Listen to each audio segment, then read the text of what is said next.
Kabajamoota dhaggeeffattoota keenya akkam jirtu? Kun sagantaa Arsadee Miidiyaati. Arsadee Miidiyaan torbaanitti guyyaa tokko dhimma Oromoo fi Oromiyaa, seenaa qabsoo bilisummaa Oromoo fi gootota Oromoo, akkasuma haala yeroo fi sochii bilisummaa Oromoo irratti hayyoota adda addaa mari'achiisuun dhaloota har'aa fi kan fuula duraaf seenaa fi kaayyoo qabsoo bilisummaa Oromoo dhugaa barsiisuu irratti hojjeta. Kanaaf akka nu hordoftan kabajaan isin affeerra. Har'aan tana akkuma baratame jaallan qaqqaalii lama qabannee dhiyaannee jirra. Jiini kun ji'a yaadannoo guyyaa gootota Oromoo waan ta'eef yaadannoo guyyaa gootota Oromoo kana keessatti jaallan qaqqaalii hedduu yaadachaa jirra jechaadha. Yaadannoo guyyaa gootota Oromoo bara kanaa immoo wanni adda godhu jaalli sabboonaan cimaan qabsoo bilisummaa Oromoo keessatti wareega qaalii kafalee yeroo dheeraadhaaf hayyuu duree adda bilisummaa Oromoo ta'ee hooggane yaadannoo guyyaa gootota Oromootti dabalamuu isaatu adda godha jechaadha. Kanaaf har'aan tana jaalli Daani'el Disaasaa miseensa adda bilisummaa Oromoo yeroo dheeraa fi jaalli Abbaa Malkaa miseensa adda bilisummaa Oromoo yeroo dheeraa fi miseensa waraana bilisummaa Oromoo duraanii qabannee dhiyaannee jirra jechaadha. Itti dhiyaadha. Mee jaalli Daani'el siiniin jalqabaa. Akkuma jaame jiini kuni ji'a yaadannoo gootota Oromooti. Yaadannoo waggaa bara 2022 kana wanni adda godhu jira. Kanaafuu jaalli Galaasaa Dilboo namni wareega ulfaataa qabsoo bilisummaa Oromoo irratti kafalee qabsoo kana haala isa mudate haala hadhaawaa hedduu keessa dabarsee sadarkaa guddaadhaan gahee akka tasaa wareegamuudhaan lubbuun isaa dabartee guyyaa gootota kanatti yaadannoo guyyaa gootota Oromoo kanatti dabalamee jira jechaadha. Jaalli Galaasaa Dilboo akkamitti yaadattu qabsoo bilisummaa Oromoo keessatti qooda inni gumaachee fi wareega qaalii ulfaataa inni kafalee akkamitti ibsita jaalli Daani'el? Tole gaaffii gaariidha. Galatoomaa bakka waan naaf eertanii fi miidiyaa kanatti.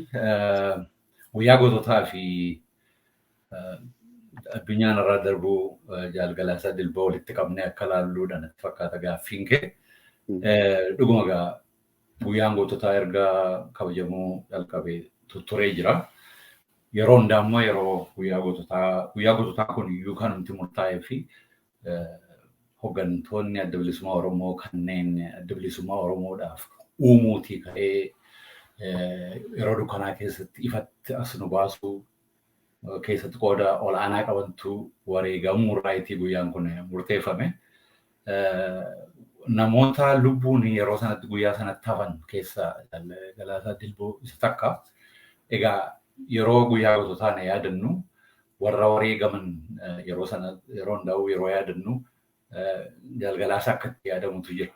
Maaliifi yeroo namoonni ija qabsoo kanaati jedhaman, ija dhaaba kanaati jedhaman kan yeroo isaanii wareegamanitti kan hafe lubbuun hafe waan silaa badu, waan silaa faca'u walitti qabee namni ture waan ta'eef akka addaatti yaadatame jechaadha. Akkuma carraa ta'e immoo yeroo guyyaan baatii guyyaan goototaa yaadatamu keessatti hansaasi lubbuun darbuun kun waanuma nama dhibuyyuudha.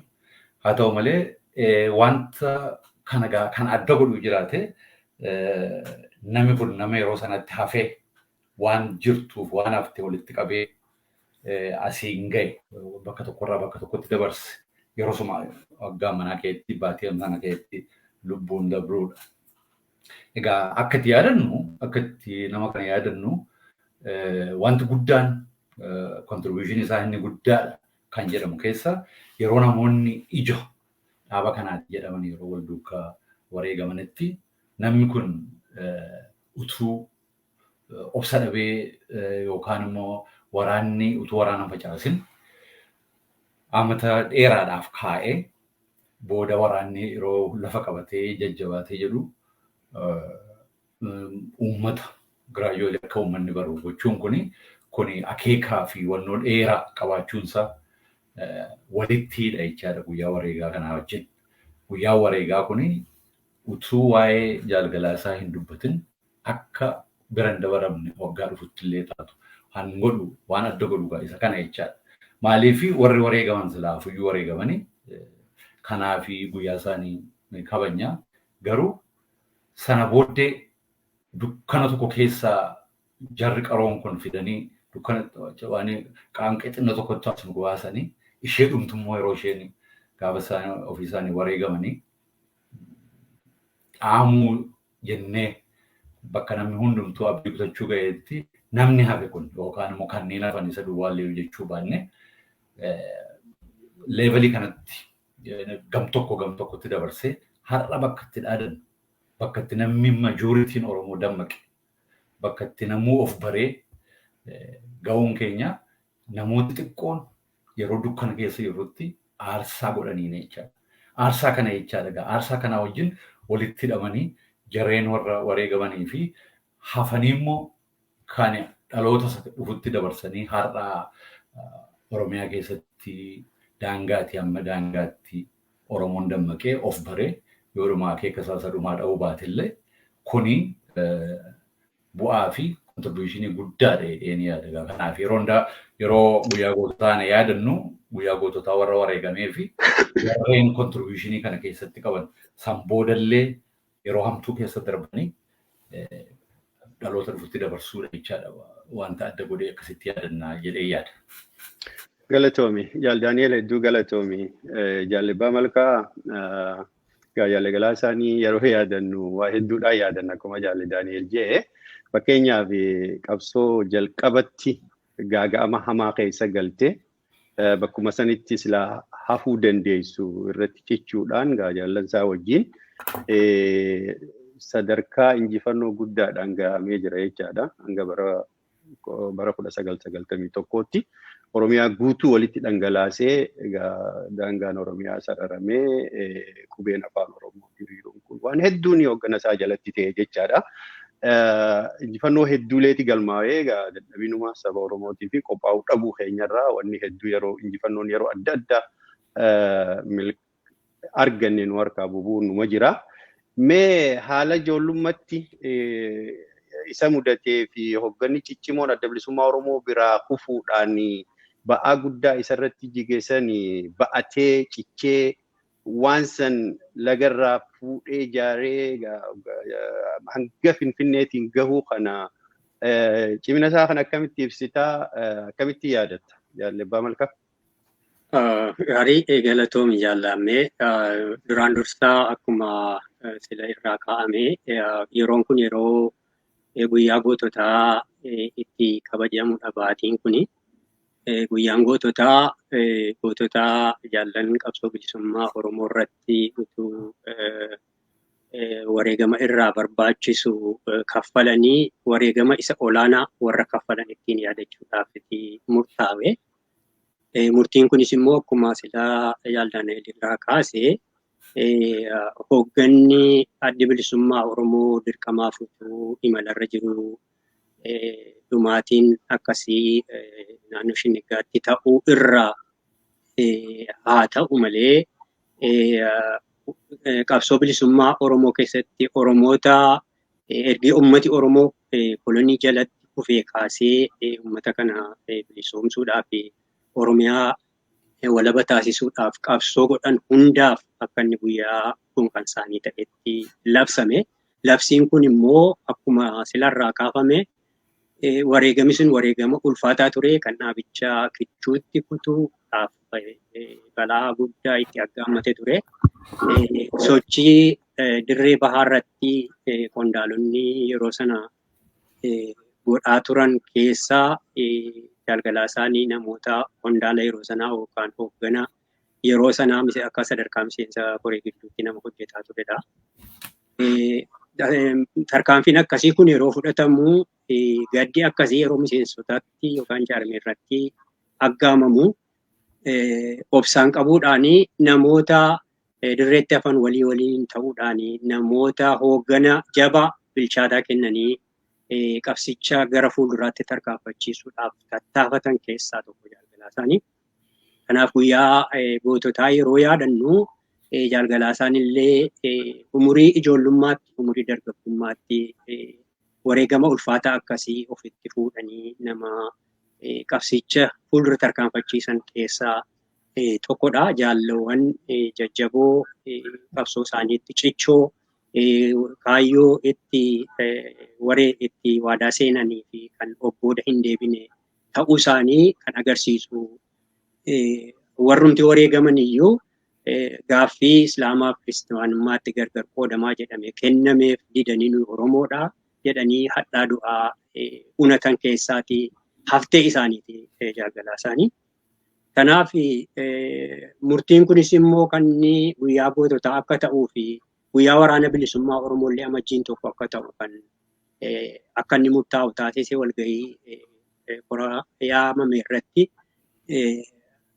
bulchiinsa yookaan hooggansaa jaalalaa Dilboo jedhatti. Inni kun mataan isaa waraanni bilisummaa Oromoo guyyaa dhaabbataa qabaachuu akka inni qabuu fi hoogganooti wareegamtooti qabsoo bilisummaa Oromoollee guyyaa itti yaadataman dhaabbataa tokko akka isaan qabaatan gochuu irratti nama qajeelfama kennuudhaa fi murtee akkasii fudhate ta'uu isaatu nama yaadachiisa. Kanaaf akkuma irraa kaastanii egaa guyyaan gootota Oromoo kuni wareegamtoota hedduutu uummati Oromoo itti dhabee qotee bulaa, barattoota, naggaadota kan dirreetti immoo miseensa waraana bilisummaa Oromoo ta'ee utuu diinaan wal lolaa jiru kuffisee hedduudha. Isaan kun guyyaan goototaa kun kanneen kana hunda hammataa jechuudha. Nama qabsoo bilisummaa Oromootiif wareegama kaffale wanta ta'eef guyyaan kun guyyaa kabajamaadha. Guyyaa akkasittiin kabajamaa jiru kana keessattis immoo jaalgalaa isaanis balaa tasaa dhibee tasaatiin baatima kana keessa wareegamuun isaa mataan isaa baay'ee namatti dhaga'ama. Akkasuma jaallan isaatiif firoottan isaatii fi miseensota adda bilisummaa Oromoo maraa fi jajjabina Rabbii haa kennu jechuu barbaada carraa kanaani. Kanaaf jaalgalaa isaa akkaataa itti ilaalluu fi hubannu yookaanis immoo qajeelfama isaa yookaan bulchiinsa isaatii fi murannoo isaa yeroo ilaallu nama qabsoo bilisummaa Oromootii fi utubaa ta'ee qabsicha fuulduratti tarkaanfachiisaa as ga'eedha jennee fudhachuu dandeenya. Nama fakkii ta'u, fakkii hoogganummaa namaaf ta'u, nama murannoo qabu, nama obsa qabu, nama immoo akeekaa itti akeekkatee jiruuf gara fuulduraatti deemuu malee booda hin deebine ta'uu isaatii irraa argina. Sana keessatti egaa wal beekumsaa fi akkaataa itti argee fi kanarraa jechuu danda'e mataasaa carraa yoo naa kenname gara boodaatti irraa ibsuu danda'a. Amma kana irraa galatooma. Tole, jaalabaa malkaa hedduu galatoomi gaariidha. Akkuma jedhan aadaa Oromoo keessattis gurbaa baru qondaalaa lammii guddifteetu beekaa jedhan. Sabboonummaan, ciminsi, jaalalli sabaa fi biyyaa akkaataa ati itti guddatteerraa yookiin faamilii keetirraa ta'uu danda'a. Jalqabni isaa akkaataa guddina keetiiti jechaadha. Sabboonummaan, naamusni, ciminsi, jaalalli uummataa fi biyyaa. Kanaaf jaalgalaa isaanii ijoollummaarraa nama waan akkasii qabu fakkaata. Waan ta'eef Jaal Daani'el ati egaa osoo jaalgalaa isaanii dirree qabsootti hin bahin duraas yeroo dargaggummaa isaatti yeroo barataa tures waan beektuuf mee jaalgalaa isaanii nama akkamii ture? Yeroo sanitti aktivitiin inni godhaa ture maal fakkaata? Akkamitti ibsita Jaal Daani'el? Dhugaadha yeroo baay'ee illee oone yeroo sanatti beenne garuu argee beekaa yeroo ani high schooliin baradha yeroo sanatti university yeroo sanatti akka ammaa kana miti gaafunoo namoonni falmaa ture falmaa high schoolii keessatti akka ammaa namoonni hundumtuu sabboonummaan ol siqee waan hin taane mana barumsaan ture keessatti falmaa amma yeroo sanatti paartii meesoon kan turee fi kan haappaatu jira. Yeroo sanatti gandan ture kana meesoontu dominate godha. Meesoonii baay'ee nama xinnoo sabboonaadha jedhamtee mana barumsaa keessatti nama ol jedhee Oromummaa kana waan gochuu barbaadu ijoollee xiqqoo lakkoofsaan nuyi xiqqoo taanu baay'ee falmaa fi waan nurraan ga'u turani. Har'a agartee akkuma contribution'itti haa yaadamu malee paartiin suni dhugumatti kan uummata Oromoo yeroo sanatti keessumaa kan dammaqiinsa qabu jedhanii mootummaa ajji walitti hidhachuun warra haantiin nu ari'aa ture ture. Yeroo sanatti nan yaadadhu yeroo duraa falmaatu galma tokko keessatti ture. Namoonni mana barumsaa nuyi nama 5 yookaan nama 6 gaafii 5 taana namni xabbaab beekatanii jedhanii yeroo sanatti nu cinqaa jiran turani. Booda kana keessatti falmaa kana keessatti galma guddaa kana keessatti namni 2 boodaan seenan. Namni 2 kuni egaa booda kan barru tokko Abboomaa Mitikkootii tokko immoo Galaasaa turan. Abboomaa Mitikkuu isa dura iyyuu beeka garuu Galaasaan beeku ture argeen beeku. Booda harka baasee namni tokko haasa'e.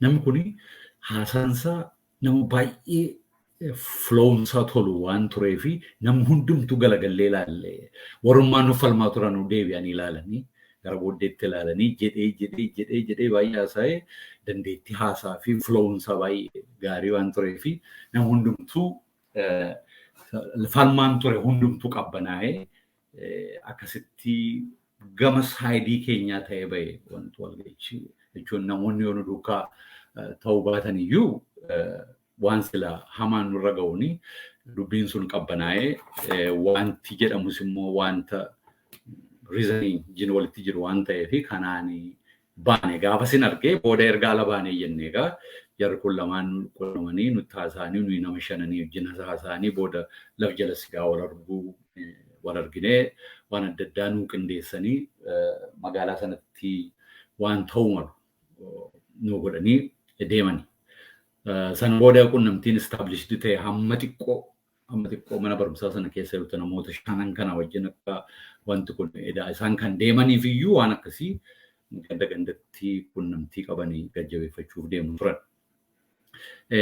Kanatti beekama. Booda immoo yeroo dubbiin jajjabaatee jedhu iyyuu yeroo baay'ee Abboomaa wajjin walitti hidhaadha wannoon isaa kuni. Abboomaa wajjin arguun calqabe. Finfinneettis booda erga ol baanee booda Finfinneetti sanan argee sana booddee egaa yeroo hizbi dirjitiin sun dhufe yoo yaadattu ta'e egaa beeku waan hizbi dirjitii sana keessatti aktivitii ture sana keessatti ture booda Abboomaan infact dhufee bakka nuyi jirrutti galee waan garuu Galaasaan garuu gara Finfinneetti hafee hojii adda addaa wanta yeroo sana assignmentiidhaan dhaaba adda addaa keessa lixantutti kennamee ture ji'a kan jedhu nu himanii. Egaa utuu kana gidduutti jirru nuyyuu warri mana barumsaa sana keessa jirru 5 ni hidhamne isaan ni ba'an jechaadha. Isaan ni ba'anii utuu mana hidhaa jirru isaanii waan nutti dabalamanii dirreetti dabalamanii wanta amma odeessinu kun dhufe jechuudha.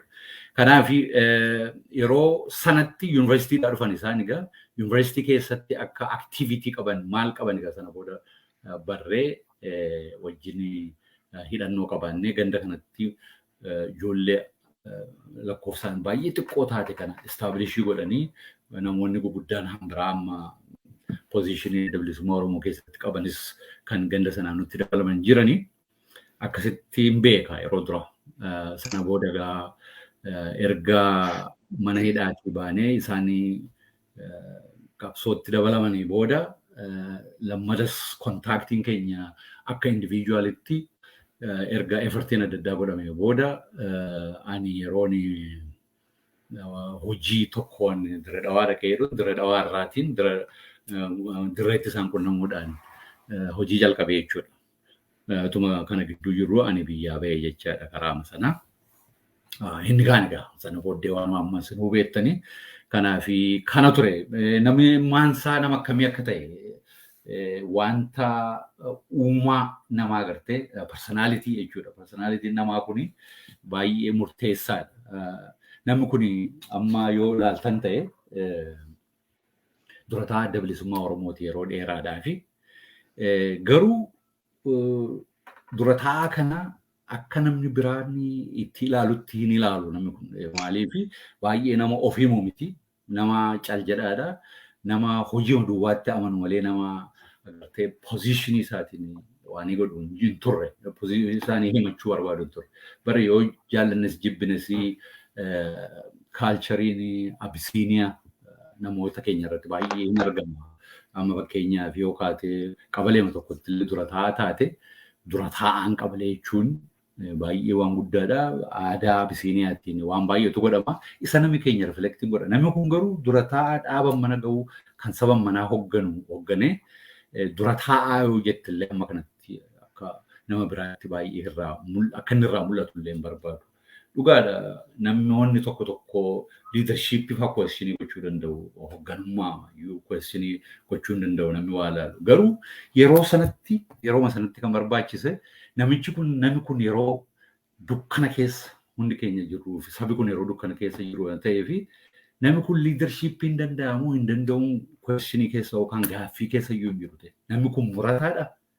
Yeroo namni ofitti qaanu yeroo namni eenyummaa isaallee dhoksuu barbaadutti ani abaluu jedhee namni fuulduratti bahee dhaabaa maqaan isaallee dhaamuun sodaatamu liidii gochuun hin danda'amudha. Malee namni tokko liidarshiippii danda'amuu hin danda'amu. Leebanii lagzharii sana hin qabnu turre jechaadha. Garuu namni kun murataadha.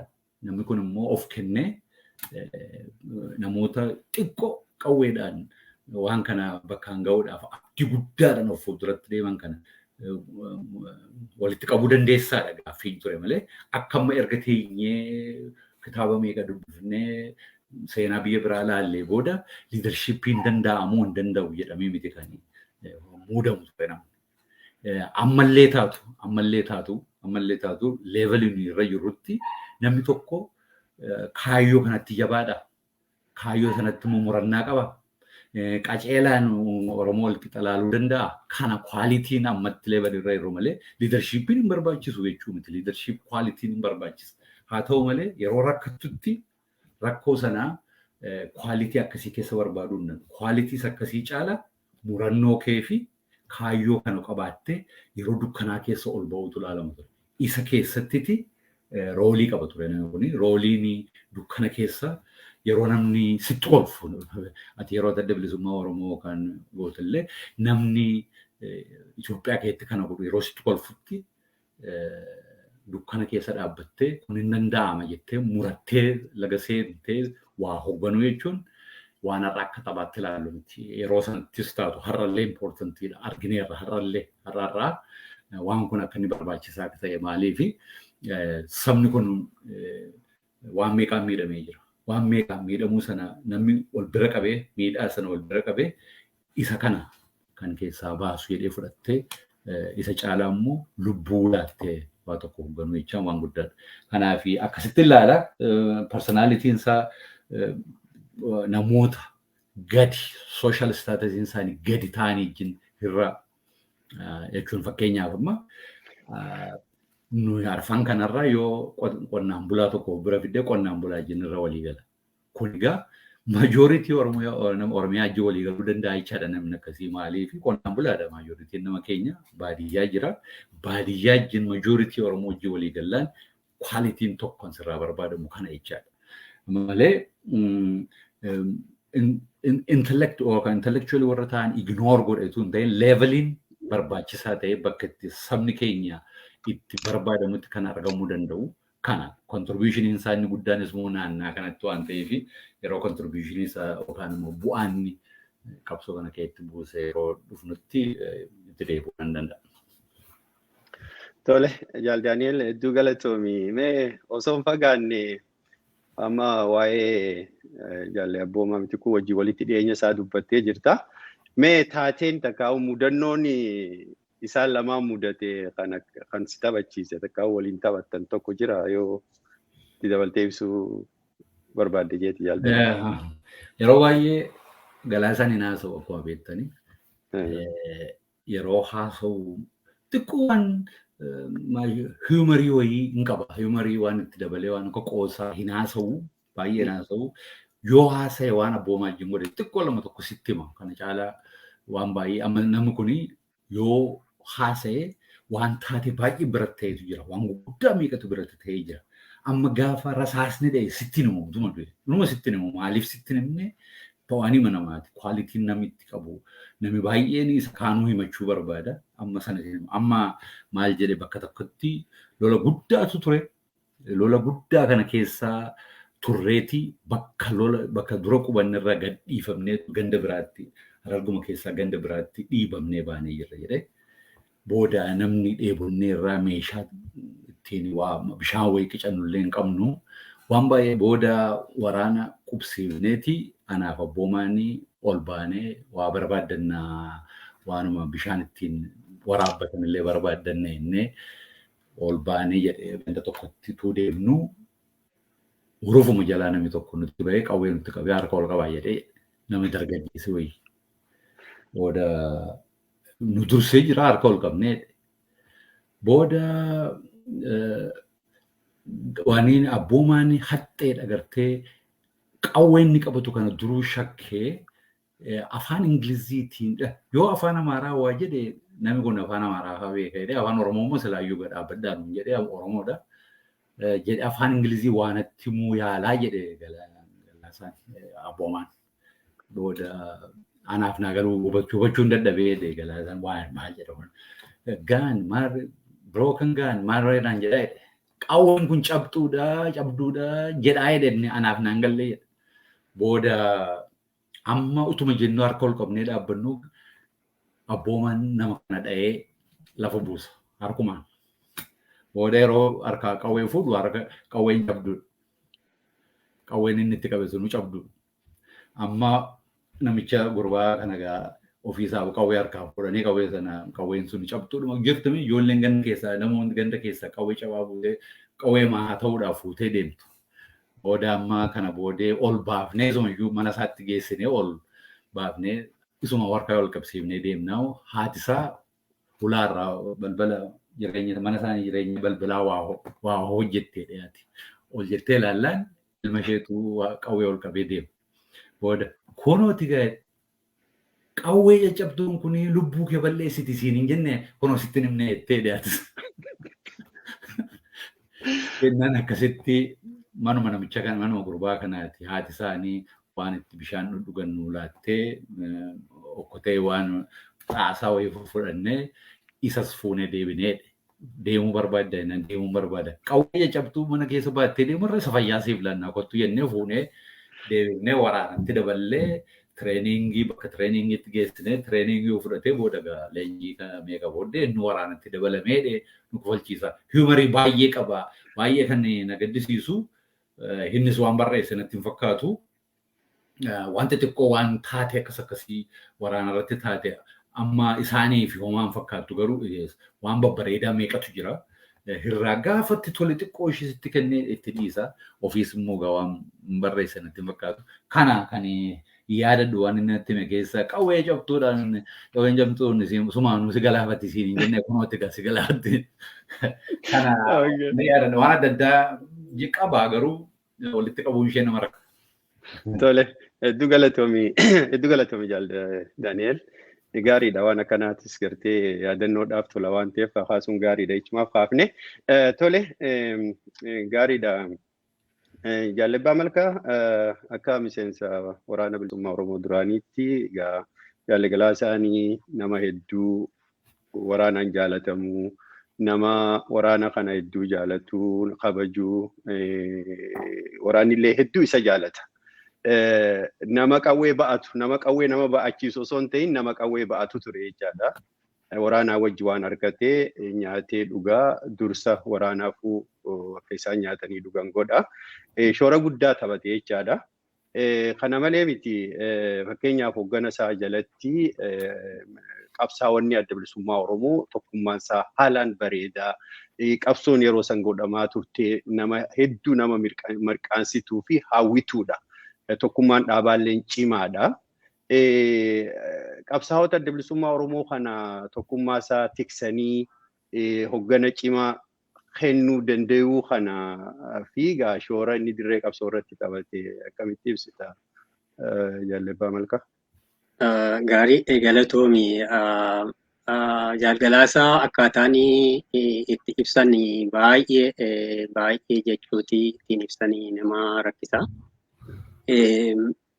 Jaalgalaasaa ani kan inni dhagaye ergee miseensa leenjii miseensummaa fudhannee tooftaa waraanaa barree jennee booda barnoota dabbalummaatiif mooraa kan biraa dhannee yeroo jaarmiyaa keessatti waa'ee siyaasaa yeroo barannu waan kaayyoo naamusaa, heeraa fi seeraa wanta kanatu jira. Dura sana baratameetiin miseensoma wanta ta'eef waan kaayyoo naamusaa keessatti jechuun himi baay'ee jabduun tokko waan barumsi barbaachisu ol gaafattee jaallee kee hin cinqinii wanta jettutu jirti kaayyoon naamusaa. Kanaaf yeroo baay'ee hoogganuma naannoo kee jiru abbaa sagilii, abbaa muraasaa yookaan buttaarraa kan hafe sadarkaa miseensa koree gidduutti itti gaafatamaa caasaa dameelee isa kana gaafattee baruun iyyuu ulfaata ture. Eenyu akka dura hayyu duree keenya ta'e iyyuu hin beeknu turre yeroo leenjii fudhataa turre fi miseensomne.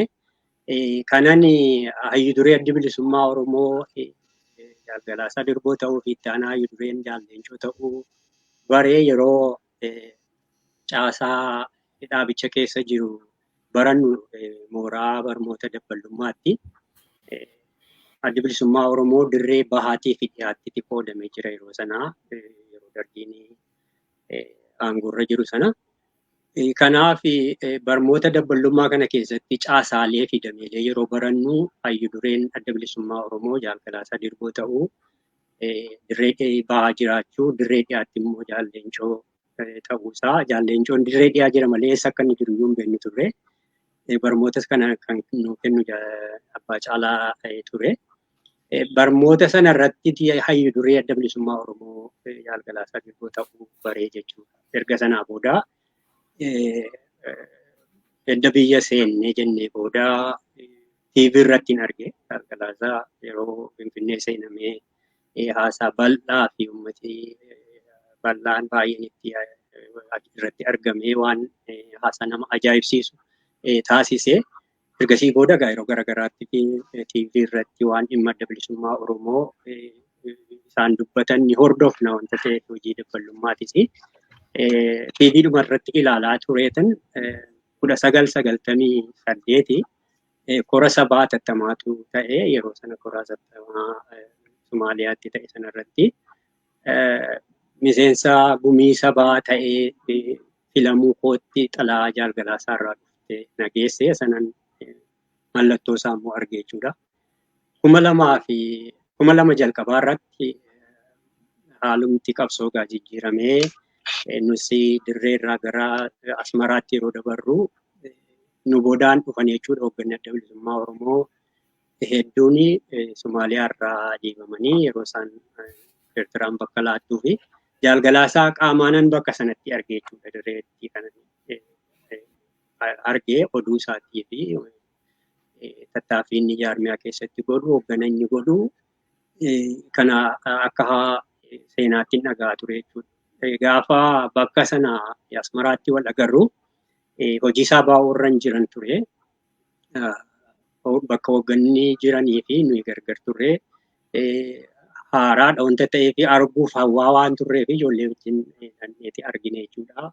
Jaalgalaasaan nama hayyu duree adda bilisummaa Oromoo fakkaatu tilmaamtu hin fakkaatu ture gaafa dhannee arginu. Dirree dhihaarraa warra turre kana nu arguudhaaf hawwaa waan tureef baay'ee nu simateeti waliin yeroo dheeraadhaaf haasofnee wal barree akka maqaadhaanis nu beeku qondaalummaa hojii keenyaanis akka nu beeku waliin haasofnee ijoollee sabaa warra jiran waliinis dandee wanta ta'eef isaan sanas akkuma beeku nutti hime.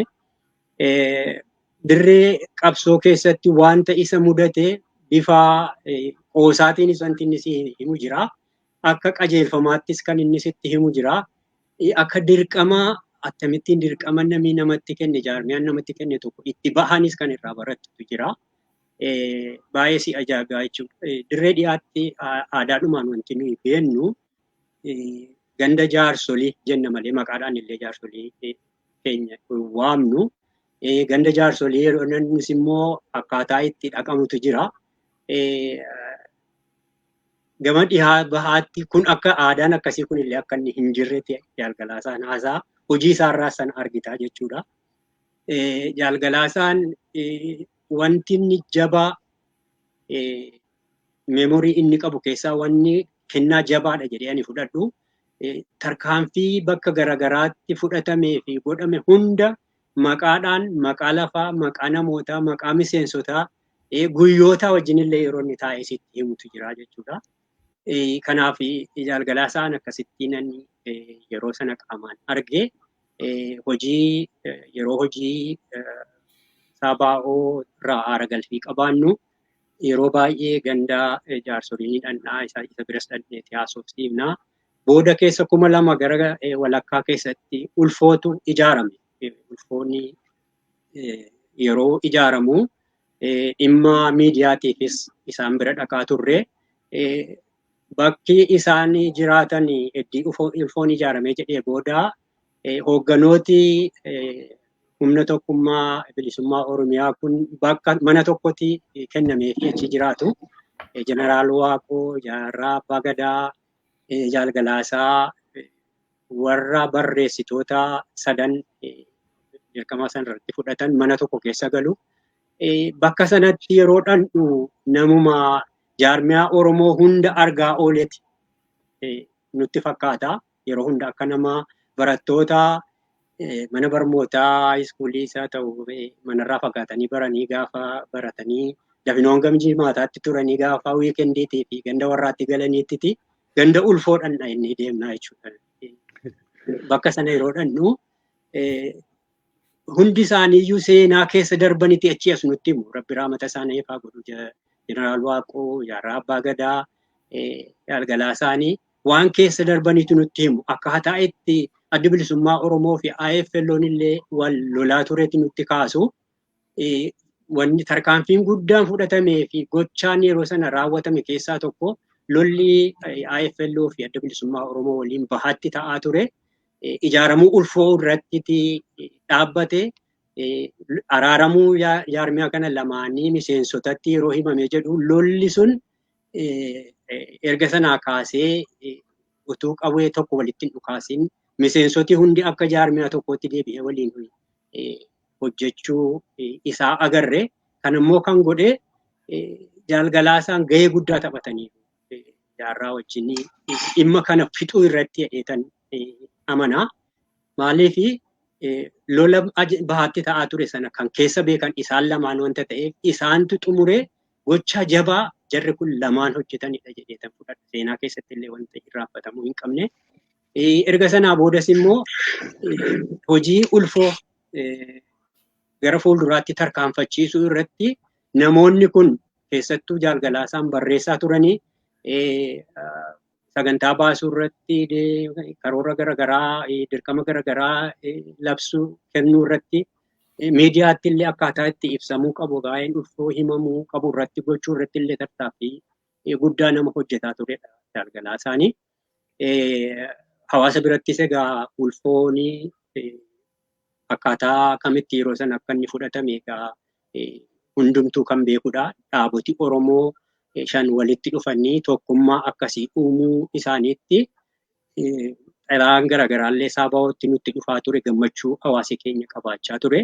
Isa kana tattaaffii isaan godhanii fi wareegama isaan kanarratti illee kaffalanii waan hunda itichanii bakka tokkotti fidan ture. Haa ta'u garuu akka silaa barbaachisutti itti fufuu hin dandeenye. Inni sun seenaa kan biraati. Jaalgalaasaa akkasittiin beekan ture. Anis dirqamaa fi hojii sabaa'oo irraas kaafamee dirqamaa fi on deemu utuu waliin argin turree boodarra gaafa anis maayikalaawwitti hidhamee gaafa ni dhaadhaabee jedhu nama yeroo jalqabaa bakka hin jirutti baga nagaadhaan baate jedhee hooggana keessaa na dubbise Jaalgalaasaadha. Baay'ee nama nahuu, nama yaaduu, nama rakkoon namaa itti dhaga'amu keessaa tokko. Jaalgalaasaan akkuma Jaal Daani'el sila jedhee waan haasa'u keessaa yeroo hunda siyaasaa namatti haasaa hin oolu. Yeroo hunda waanuma dirqamaa qofa haasaa hin oolu. Qoosaa qaba. Qoosaa ittiin akkaataa ittiin qoosu tokko qaba. Kennaa addaa tokko qaba. Sana keessaa wanti yaadadhu tokko yeroo maadhee akka maadheetti hojjetaa utuu jiranii hojii dirqamaa jaarmiyaas hojjechaa hojii mataa isaaniis hojjetaa yeroo turan keessa Finfinnee ta'aniiti gara Gindabaratitti adda waraanaa kan biraa dirree bahaatti jalqabameera. Gindabaratitti dirree waraanaa saaquudhaaf sagantaan yeroo banamu dirqama kana kan fudhate ana ture jedhanii taasisanii yeroo sana gaa dargaggeessa kootiin uffadheetiin nama guddaa fakkaachuuf kootii uffadheetanii saamsonaayitii gabaabduu tokko immoo qabadheetanii nama ta'e tokko maqaa isaa himanii irraanfadhee makiinaa waajjira keenyaatiin makiinaa Volkswagenii xiqqootu jira kan balbala 4 jedhaniiti himu. Makiinaan sun xiqqoodha. Dudduubaanis akkas gadi kurtii fuulduraanis akkasuma balbala immoo karaa fuulduraa dhaqanii miilli namaa seenee taa'utti achi as banatanii keessa seenu jedhaniiti himu. Waan faniyooniidha akkaataa itti bananii seenan sana mataa isaa nutti yeroo isaan himanii kolfas qaba. Gara murannaa isaan yeroo sana nama lama ta'anii meeshaa dabarsaniiti Gindabarat kaa'anii deebi'anii hojii isaanii hojjechaa akka turaniif kaasu. Jaalgalaasaan nama murannoo akkasii qabu nama gara kuteessa akkasii kan itti qabates itti akeekkate irraa isa booda hin deebine ta'uu kana irraa arguu dandeessa. Darbee egaa ergii bakka kana dhufnees 2016 wareegama irreecha irratti ta'e hundumti keenya iyyuu yaadanna. Dhumaatii namoonni garmalee mootummaa wayyaanee uummata keenya nama irreechaaf bahee fixe irratti mee sagalee uummataa taanaati miidiyaa dhuma tokko dhaamna jedhee nama yaada kennee Arsadeen kun akka inni dhaabbatu godhe keessaallee Jaalgalaasaan nama tokkodha. Maqaa kanallee mataasaa yaadannoo ilmaan dargaggoota keenya gaafa sana irreecha kabajuudhaaf dhaqanii boollatti nam'anii rasaasaanis dhumanii wareegamaniif haa ta'u maqaa kana Arsadee jenna jedhee nama nutti himee Arsadee kana calqabne keessaa Jaalgalaasaan nama hammana hawaasa miidhameef yaadu ta'uu isaatii irraa argina. Kanaaf Arsadee kana mataasaa dhaabbachuu irratti yookaan hojiin kana jalqabuu keenya irratti illee nama gahee guddaa kennanidha. Kanaaf Jaalgalaasaan ijoollee waliinis ijoollee nama guddaa waliinis nama guddaa nama beekaa baratee wajjinis akkasii nama wanti hundi isaaf salphatu innillee namatti baay'ee nama hin ulfaannedha. Akkasittiin yaadadhaa rabbii lubbuu isaa haa araaramu. Kanaaf ani Jaalgalaasaa hojii qabsoo irrattis hojii hawaasummaa irrattis akka kanatti yaadadha. Hedduu galatooma jaallanni yaadannoo ajaa'ibaati. Maaliif waa'ee gootota Oromoo kanaa tokko tokkoon waan isaan hojjetanii fi dadhabbii isaanii kana ibsuun dirqamuma keenya. Gaariidha. Amma sagantaan keenya gara xumuraarra gahee jira. Yaadannoo gaarii akka gaariitti ibsitanii hedduu galatooma. Gaariidha. Amma gara maayyiirra geenye akkuma ibsitanii egaa qabsoon Oromoo kun bakka irraa ka'ee bakka irra ga'e sadarkaa irra jirus numa argina. Amma egaa akkuma jenne hoggana adda bilisummaa Oromoo hoggana Jaalgalaasaa jalatti qabsoo Oromoo injifannoo guddaadhaan gahe jechuun ni danda'ama. Maaliif daangaan Oromiyaa sararamee mul'atee dirreetti beekamee bahuun guutuullee ta'uu baatu ifa bahee Oromiyaa biyyi jaamtu naannoon jaamtu tokko gartee beekamuun hoggana isaa jalatti qubeen afaan Oromoo akka afaan barnoota, afaan saayinsii, afaan herregaa tahee Oromiyaa keessatti diriiree ilmaan Oromoo ittiin barachuu danda'uun hoggana isaa jalatti waan hedduu Oromoo hiyyaju akka Oromiyaa akka qubee fakkeenyaaf amma yaadannoo guyyaa gootota Oromoo Oromoon irraa Oromiyaa keessattis biyya bakka jiru hundatti yaadannoo guyyaa gootota jedheeti ayyaaneffate jechuudha. Gootota Oromoo jalqabarraa bara gabrummaan irraa ka'ee hanga har'aatti lubbuu wareegaa jiru hundatti yaadatu guyyaa naashinaalii yaadannoo gootota Oromoo tokko murteeffatee jira jechaadha. akkuma ilmaan Oromoo kana sababsatanii akka ilmaan Oromootti walitti dhufanii yaadatu jechaadha. Akkasuma guyyaa woboolleen akkasitti yaadatama jechaadha. Kun egaa waan saba kana agartee saba kana eenyummaa isaa mul'isee fi biyya isaa mul'isee fi gootuwwan qaqqaalii ilmaan Oromoo wareega qaalii kafalan seenaa isaanii cululuqsee ifatti baase keessaa waan tokko kun immoo uummata Oromootiif kabajaa guddaadha. Waan ta'eef egaa qoonni inni kenne waan kan hunda akkasitti hoggana isaa jalatti waan ta'eef mee akkamitti ibsitu waan kana uummanni Oromoo akkamitti yaadatuu qaba jettanii yaadda nama jaallagalaasaa egaa waan arginu kana bu'aan irra Oromoon kiyya je'ee ittiin walitti dhufu ittiin waa godhatu hundinuu hoggana isaa jalatti tahee garuu dhagaa jaallan hedduu dhagaa kan jaarmaa kana keessatti wareega kafalanii waan kanaatti irratti baasanii garuu hoggana isaa jalatti adda bilisummaa Oromooleen yeroo san tokkummaa cimaa qabaachaa ture hamma inni hogganutti dhaabni kun gargar ba'eetis hin beeku. Kun hundinuu uummata Oromoo biratti ulfina guddaadha. Uummata keenyallee kabajaa guddaadha. Mee kana gabaabsitanii akkamitti yaadatuu qaba jettan uummanni Oromoo waan kana? Jaal Daani'el sirraa hin eegala. Tole. Kan akkamitti nama kana nama qabsoo kana keessatti waan jabaa hojjete kana yaadannaa akka lama sadiitti heeruu yaala. Tokkoffaan wanti boodatti sirraanfatamuu hin dandeenye akkuma jennee guyyaa goototaa wanti muramee fi hooggantoota adda bilisummaa Oromoo yeroo sanii. Dhumatti immoo jarri kun warra the brightest. Utuu lubbuun jiraatan ta'e kan namuu baay'een irratti walii galu. Har'a dhaabni kun kan biraa ta'u maaliif namni yeroo baay'ee namoonni murteessoo miti individuals jedhu garuu kun hojii keenyaan waan arginu yeroo isaan wal duukaa dhuman waan silaa namni dhiisee galu namni utuu nama biraa ta'e yaan dhiisee galu obsaan utuu waraanaa namatu nurraa dhumeedhee ittiin himin tasgabbiin akka uumamu waraana keetti amata lamaaf dhossee utuu waan shororkaa dhaaba keessatti hin guddatin utuu namni baay'een hin beekin du'a namoota warra ijoo ta'an kana utuu hin himin akka isaan jabaatan erga isaan jabaatanii booda seeraan akka itti himamu ta'e erga isaan ofiifuu jabaatanii waan gurguddaa hojjetanii booda itti himuun so qoodni ol'aanaan ani gama kootiin ol'aanaan tokkoffaan galaasaatti yaadannu keessaa yeroo namoonni akka jajjaboon adda bilisummaa Oromoo maqaatti godhanii ofiitti seenanii calqaban dhuman sana keessatti sana itti fufiinsaan akka inni gama biraatti ce'u gochuun kun bu'aa fi contribution isaa hangafa jedhee fudhadha.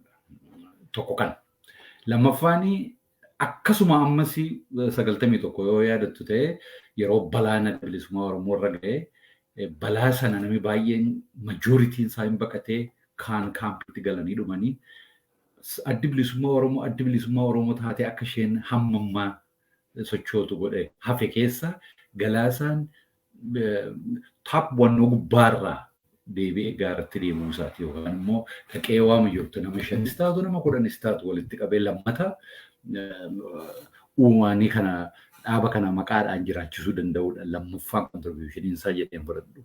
Maaliif yeroo sanatti nama alattis baqachuu danda'u. Ergasiis ala bahee haa dhufu malee yeroo critical ta'e sanatti garuu ganda uummatatti deebi'e. In fact erga alatti deebi'ee dhufe iyyuu Awurooppaa irraa illee taatu deebi'ee Somaaliyaa dhaqeera. So contribution isaanii lammaffaa inni guddaani 91. 91 akkuma abbaan malkaa jedhee dubbinni Abeet Addabaabaa yeroo sanarratti godhee innillee yeroo odeessu akka jedhutti alarraa dhufee borumtii isaa ta'e sana akka namoota biraatti warri speechii qopheessaniitu hin ta'in galgalan barreeffadhee bulee ittiin qophoofnu turreedha waan kana ofiif. So har'a dhufee borumtii akka inni isteediyemaa isheen Abeet Addabaabaatti dubbatu dubbiin kun immoo namoota warra waa barreessaniin warra waa jedhaniin illee kootii ta'aa jira amma ammaatti. So yeroo sana sana booddee yeroo balaan dhufee dhaabni kun faca'ee namni baay'een dhumee namni baay'een alatti baqatee maatiidhaan maaliin yeroo bahutti gala sana achitti deebi'ee akka isheen lammata sarvaayiv gootu godhe. Lammaffaa kontribuushiniin isaanii waan baay'een osoo jiru warra kun warra mul'atanii argame. Inni sadaffaanii yoo uummata amma tokkummaa nuyi akka Oromootti qabnu kana fi controversially waan ta'eef 1999 booda waan dhufe wanta dhufe bu'aa bu'ii dhufe waan adda addaa dhufe yoo yeroo maseenaa wajjin itti fufne wayya. Waan ta'eef falmisiisaa waan ta'eef namni kaan akka biraatti amanuu danda'a. Garuu contributionii isaa miti jechuunis waan danda'amu amma afaa dhiifnu garuu warri meejariin isaan kana. Lammaffaa waan akka nama tokkotti continuity dhaaba tokko keessatti hammana turuudha. Dhaaba tokko keessatti hammana ture levelii kanaan turuu isa caalaa immoo namoonni baay'een fedhiidhaan yookaan immoo filmaata isaanii ta'ee dhalootaan waan namaa kenname jira. Fakkeenyaaf dhalootaan maatii horuun dhalootaan sii kenname. Dhalootarraa dhalootaatti darba malee wannoo miti. Fedhii dhalootaan sila argattu control gochuu danda'u jechaan ofiif disipiliinii kutannoo waan biraaf akka mama akkatti qabdutti si garsiisa. Namni kun yoo agartanii namoonni baay'een hooggansa levelii sanarratu jiranii yoo barbaadan 3, 4, 5 fuudhanii maatii horachuu numa danda'u. Aangoo isaa qabu. Nama baay'een godhee jira. Garuu kun uumaa waaqayyo sii kenne control gootee silaa kan ofii kee adabdee uummata keetiif laattee jechaadha wannoo kana. Kuni namni baay'een jiraachuu danda'u qabsoo Oromoo keessatti akkasii. Kan hin beeku garuu kan aangoo akkasii irra jiraate utuu waan biraa utuu uumaa waan kenneef hin godhin uumaa sana control godhee hamma dhumaatti gahe. In fact isa booddeellee yeroo taa'u yeroo London turetti illee akka waan kun dirqama wayii itti kennamee harka yeroo yoo maatii horeef baduutti yaadaa ture leeveliidhuma yeroo tasgabbiidhaan teenyaa ta'uu dandeenyutti illee. Egaa kuni murannoo namni tokko godhachuu danda'u akka nama tokkootti akka dhaabaatti illee yoo ta'uu baate. Kuni seenaa naannaasaa jiru keessatti jiru namoonni biraan kan hin beekne kana carraa isarra ga'e kan qabanis jiraatu. Tuu kana waan ganduma sanatti dhuman jiru. Isaaniin lubbuudhaan namni hin beeknu jechuudha. Nama ofiisaa control godhee waan sila uumaarraa isa barbaachisu bira dabarsee uumaan jechuun kun bare hammam namu akka dhala jaallatu ofirraa qabdanii ilaaluu dandeessu yookaan kan namaayyuu arguu dandeessu. Isa sana of adabdee of qabdee wayiif of qabuun kee kun waan guddaadha. Disipiliinii guddaadha. Kana jedha warri contributionin isaanii guguddaan hambiraanis jiru garuu warri kana hundaa jalatti hammatamuu danda'anii isa hooggantoonni erga dhufanii contributionin godhee at least ofisarraa gama biraatti dabarsuu danda'u.